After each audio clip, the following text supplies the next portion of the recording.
Arrogance. You always act like you're the best, he retorts. The argument heats up when Doko Yan reveals that she knows about Slight's plan to try to climb the tower alone. Caught off guard, the swordsman stutters, while Ruchel, the pink-haired girl, watches everything with curiosity. Tired of the fighting and his headache, Yu Wan lays his head on the table. He analyzes his new team. Slight, a proud and ignorant lion, Doko Yan, a strong street cat who easily makes enemies, and Ruchel, a docile puppy. Sighing, he raises his hand to get their attention. The class president doesn't have to be the strongest, he argues. If that were the case, they'd make all the decisions alone. The leader's real job is to unite the group. After a long debate, Doko Yan finally gives in. She stands up and, looking Yu Wan up and down, accepts the decision. But know this, she says with a sharp look towards Slight, to get what we want, sometimes we have to accept unnecessary things. As she walked away, Slight was trembling with anger, and Yu Wan wondered how he would get those two proud individuals to work together. Taking advantage of the silence, Ruchel approaches with sparkling eyes. Hey, Yu Wan, where did that cute little white snake go? Yu Wan's first mission as leader started with a challenge. During the first practical class,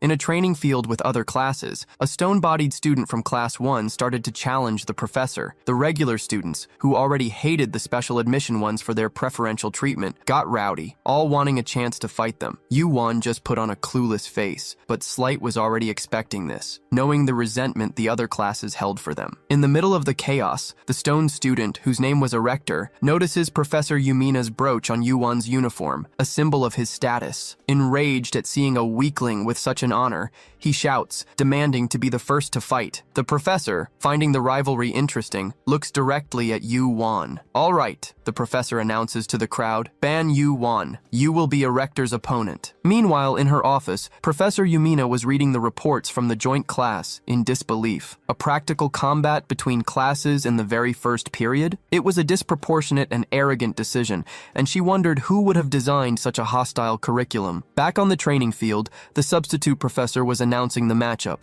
and Yu Wan calmly raises his hand. With a charismatic smile, he tries to be respectful. Professor, with all due respect, my skills aren't suited for combat. The professor adjusts his glasses with a sneer. Nonsense. -3 points on your grade for flimsy excuses. It was clear the professor wanted to humiliate him. Thinking fast, Yu Wan tries another approach. I was accepted into special admission for unique skills, which don't involve direct fighting. The attempt to dodge only irritates the professor more, who yells that he won't tolerate disrespect. -5 points. Yu Wan raises his hand one last time. All right, I'll fight, he says to everyone's surprise. But give me a week to prepare. I guarantee I'll be ready. The statement is met with a shocked silence, followed by whispers and contemptuous laughter from the stands. To them, it was the confession of a coward. A young woman with blue hair and a witch's hat watches him, skeptical, doubting he could do anything in just 7 days. The professor, however, sees a golden opportunity. With a venomous smile, he agrees. Excellent. The fight between Ban Yu Wan and Erector is set for 1 week from now, and to ensure everyone can enjoy it, it will be broadcast live on the Academy's website. It was exactly what he wanted, a public humiliation. Yu Wan stares at his opponent, the stone giant Erector, and activates his eyes. The stats were brutal: 5 times more health and 10 times more physical strength than him, an overwhelming difference. Even so, in his mind, a plan was beginning to form. As he calculated, he noticed the worried looks from Slight and Ruchel. He needed to get stronger to keep up with these monsters. Suddenly, he sees Doko Yan stretching on the side of the field. She turns to Class 1 and announces with a cold voice, "You wanted to see the skills of the special admission? Fine. I specialize in combat. Who's first?" Yu Wan analyzes her and is stunned. Her stats were so absurd that his eyes could barely process them. She was a double S-rank powerhouse. The arrogance of Class 1 vanishes in an instant. The crowd that was once screaming for a fight was now in a terrified silence. Tired of waiting, Doko Yan points directly at Erector. With a predatory smile, she beckons him with a finger. You, the one who was barking the loudest, come, I'll crush you. The stone giant freezes. Sweat drips down his rocky face. His target was the seemingly weak newcomer, not this calamity in the form of a woman. Yu Wan realizes that if that fight happened, his opponent wouldn't recover in time for their showdown in a week. Despite having no sympathy for a rector, Yu Wan runs to his classmate. Don't fight him. He's my opponent next week. Dako Yan looks at him surprised. I'm just defending you, she says. He thanks her for her concern, but states with conviction, I need to prove my worth with my own hands. Please, understand. An intrigued smile appears on her lips. I thought you were just a guy with a few tricks. Maybe I was wrong. Satisfied with his response, she turns to the crowd one last time. Anyone else? She asks, but everyone avoids her gaze. You bark like rabid dogs, but when the cage gate opens, you run with your tails between your legs. While Yu Wan and the others breathed a sigh of relief, the humiliation inflamed the hatred of the regular students. From the stands, a new powerful and arrogant voice echoes across the field. Who are you calling a dog, girl? Everyone turns to a blonde man with imposing horns,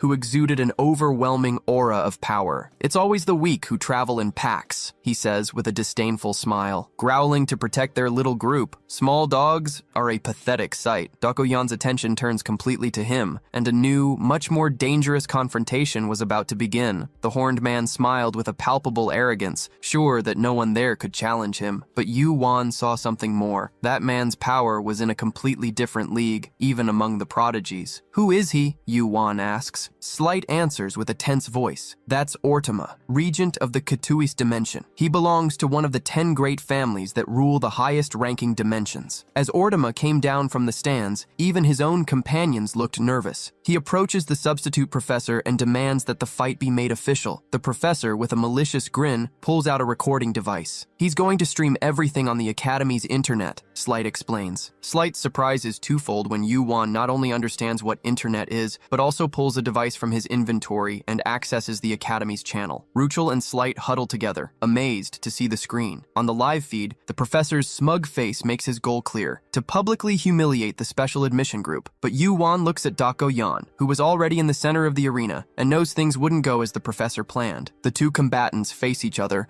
their auras already distorting the air around them. Make the first move, Ortama says with disdain. Dako Yan holds out her hand in a dismissive gesture. You're the newcomer here. I'll grant you the first move. Insulted, Ortama raises his hand, and with a voice that echoes with power, commands, Kneel! A tsunami of invisible force explodes from him, a crushing pressure that doesn't just hit Dako Yan, but sweeps across the entire arena. In the stands, students fall from their seats. Slight feels the air being ripped from his lungs as if he were being crushed. Ruchel, terrified, grabs Yu Wan's arm, trembling. That's a distortion of natural law, Yu Wan murmurs, and Slight stares at him, shocked by his perception. But at the center of it all, Dako Yan remains motionless, unfazed. A dark and menacing aura, a bloodlust that felt like sharp glass in the air, erupts from her. With a simple and elegant hand gesture, she dispels Ortama's pressure as if it were a breeze. The professor's jaw drops. Ortama's team is left speechless. Even Yu Wan, who knew she was strong, realizes her power was even greater than he had measured. Your power is as ridiculous as those horns of yours, she retorts, her voice icy. In the blink of an eye, she disappears and reappears in front of Ortama, throwing a devastating kick at his torso. Caught by surprise, he barely manages to raise his arms to block. The impact drags him backward. You're not using the same trick twice, she warns, and the hunt begins. What follows is a massacre. Dako Yan moves like a shadow, fluid and lethal. Her attacks are a blur of punches and kicks that Ortama,